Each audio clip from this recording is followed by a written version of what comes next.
친구 병이요 의사 표시를 했다. 그것은 사기가 아닌 거예요. 알겠죠? 직접성의 원칙에 위반된다 이 말이죠. 이단의 고의가 있어야 되고 손해 발생은 요건이 아니다. 왜요?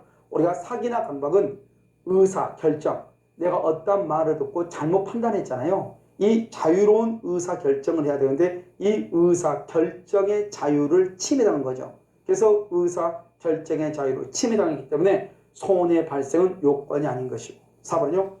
사기에는 의사표시의 불일치요. 이 불일치를 보란다 의사의 흠결이라 하죠. 이 흠결은요. 107조 비진이, 108조 통정의 표시, 109조 착오의 경우는 불일치가 있죠. 그런데 사기나 강박은 불일치가 있을 수 있다 없다? 없다 이 말이죠. 그래서 의사표시에 동기의 착오, 즉 주관적 인과관계라고 하죠. 동기의 착오가 있는 것에 불과한 것이다. 이렇게.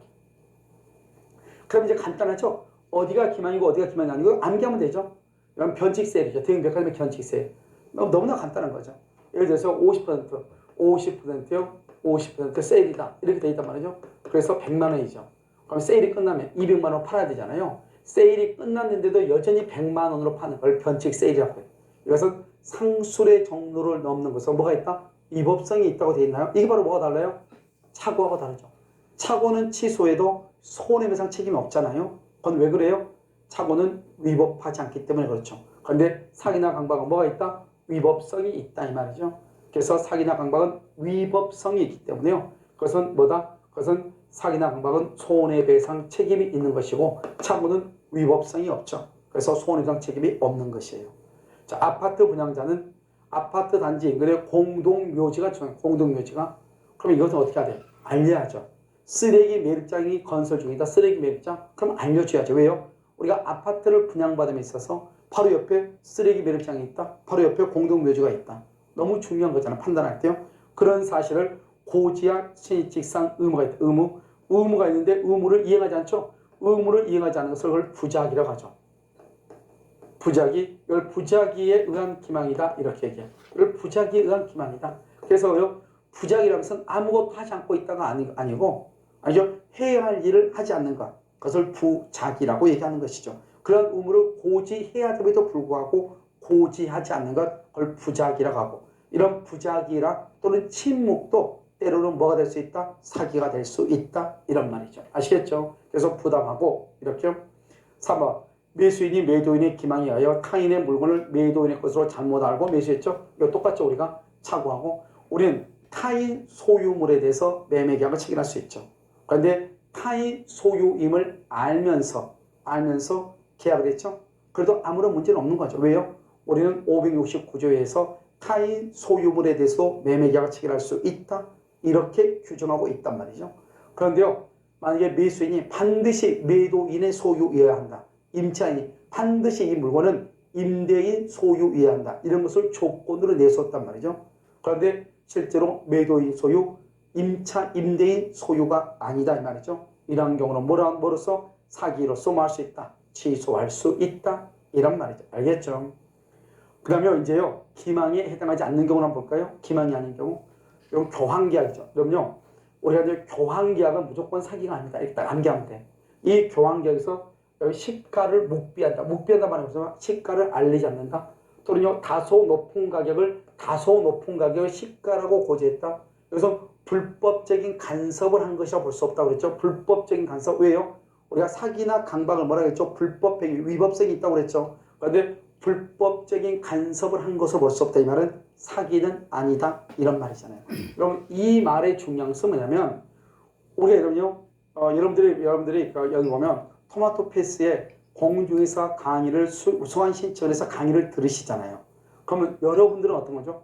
여러분들은 다른 어떤 사이트보다도 이 토마토 패스의 사이트를 신뢰하고 이 토마토 패스로부터 여러분들이 얻는 정보의 가치가 크다 이 말이죠. 그러니까 여러분들이 여기를 선택했을 거 아니에요. 그럼 이 토마토 패스를 통해서 강의를 듣는 여러분들은 다른 어떤 사이트보다 단기간 내에 합격을 할 수 있는 합격률이 훨씬 더 높다.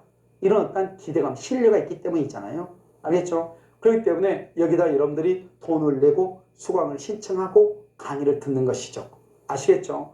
그런데 나중에 보니까요. 그런데 만약에 우리가 이것은 뭐냐면 정보량이란 말이에요. 정보량. 이 정보량하고 그 다음에 가치하고도 비례한단 말이죠. 내가 돈을 얼마 줬냐? 내가 얻는 정보량을 나는 이 정도의 가치를 얻기 위해서 이 정도의 돈을 내가 투입할 생각이 있어. 이거잖아요. 그러니까 여러분 우리가 교환 계약을 체결하려면 어떻게 해야 돼요? A라는 사람의 건물과 B라는 사람의 땅을 맞바꾸는 거잖아요. 그럼 이 B라는 사람은 A라는 사람의 건물의 가격이 얼마인지를 자기가 스스로의 정보 내용을 캐가지고 알아야죠. 근데 갑이 스스로 알려주면요. 이 사람은 하등 고민도 하지 않고 정보 비용을 하나도 지출하지 않고 이 사람의 모든 가격을 다 알게 되는 거잖아요. 그럼 이 사람만 유리하게 되는 거죠. 그래서 우리가 서로 물건을 교환할 때, 맞바꿀 때는요. 굳이 상대방에게 내 모든 정보를 알려줄 필요가 있어요, 없어요? 없다. 이 말 아니에요. 알겠죠? 그럼 알려줄 필요가 없는 거죠. 그러니까 우리 그것을 뭐란다? 고지하지 않았다 해서 그것을 강박이라고, 아주 기망이라고 볼 수가 없다. 이런 말이에요. 아시겠죠? 자, 그 다음에 여기 상가 분양이죠. 상가를 분양하면서 그곳에 첨단 오락타운을 조성하고 전문 경영인에서 경영을 하고 일정에게 수익을 보장한다는 취지의 광고. 일정 수익, 이것을 한마디로 말하면 뭐냐면 이것을 상가 분양 광고라고 얘기하는 거예요. 이 상가 분양 광고를 우리 뭐란다? 청약이 아니고 이것을 청약의 유인이라고 얘기하는 거예요. 우리는 먼저 뭐란다? 먼저 청약의 유인이 있죠. 청약의 유인이 있고 그 다음에 이 유인에서 청약을 하고 청약에서 뭐란다? 승낙을 이렇게 하는 거잖아요. 이렇게요. 그러면 청약을 하고 승낙을 하는 거잖아요. 먼저 청약의 유인이 있고 그 다음에 청약을 하고 그 다음에 승낙을 하는 거잖아요. 우리가 청약을 할 때 기망을 해야 이것을 사기라고 하죠.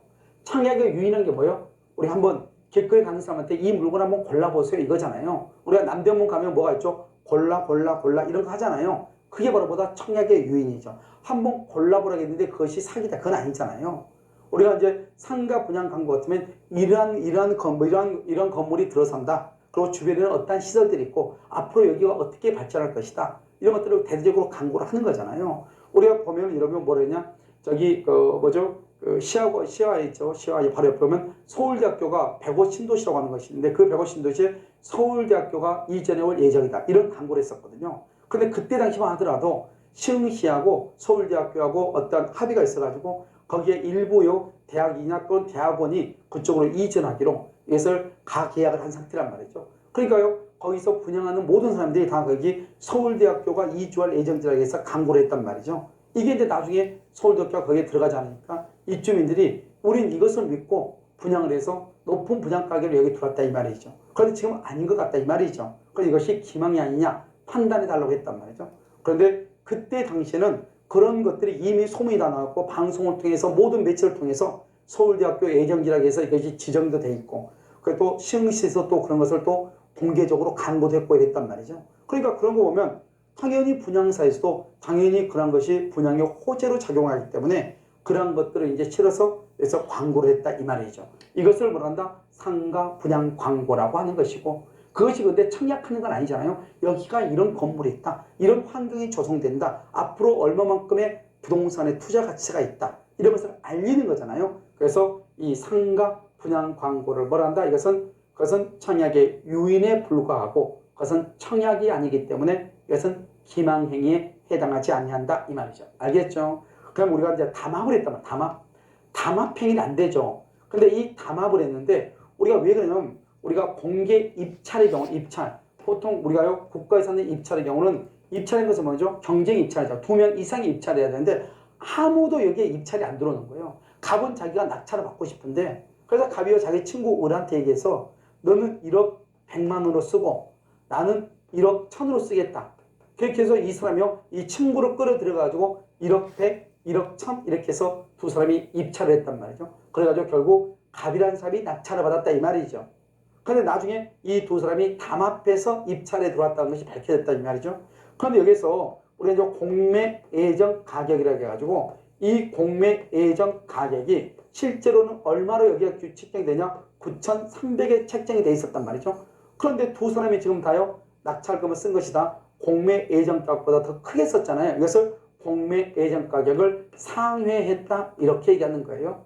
그래서 팔려버렸냐? 이런 경우는 기망으로 볼 수가 없다 이런 말이죠. 무슨 말이겠죠? 그래서 우리가 담합을 했는데 그 담합을 한 가격이 공매 예정 가격을 상회한 경우 이것은 사기에 해당하지 아니한다 이런 판례도 있다 이런 말이죠. 알겠죠? 여기까지를 우리가 말한다 기망에 해당하는 것이고요. 우리가 이제 다음 시간에 무엇을 한번 볼 거냐면요. 다음 시간에 우리가 강박에 대해서요 자세하게 한번 살펴보도록 그렇게 하겠습니다. 여러분요 잠시 쉬었다가요 다음 시간에 우리가 강박하고 의사표시 효력 발생 시기 그 다음에 대리에 대해서 우리가 한번 살펴보도록 그렇게 하겠습니다.